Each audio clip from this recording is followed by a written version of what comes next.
Welcome to the Slop Temple. We pray this video helps. You start by unboxing and placing the Ecozy Nugget ice maker on a level surface with 4 inches of clearance. Ventilation matters for efficiency. Once placed, remove all internal tape and seals, then connect to a grounded outlet. Next, fill the reservoir to the MIN mark with potable water. This is critical because the pump needs water to prime. Make sure the drain plug is installed, then power on to begin the initialization and self-clean cycle, so the unit is ready for ice production. Once the machine completes initialization, choose your nugget size if available. Smaller nuggets chill drinks faster, while larger ones are chewier. You should let the unit run through its first freeze cycle for about 15 to 30 minutes before harvesting ice so the compressor and evaporator stabilize. Make sure ECO mode is engaged when you want lower energy usage, and learn the clean indicator.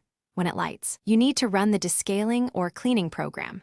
Also, monitor the water level sensor to avoid pump damage. To finish, harvest ice into a clean container and close the scoop hatch. Avoid touching ice directly to prevent contamination. Make a habit of running the monthly cleaning cycle and descale when you notice white mineral buildup, because lime shortens compressor life. If you get no ice, first check the reservoir water level, then the inlet valve and water filter for clogs. Reboot the unit after resolving issues. If problems persist, note error codes and contact support for compressor or PCB diagnostics. Thanks for watching. Consider subscribing if we helped you.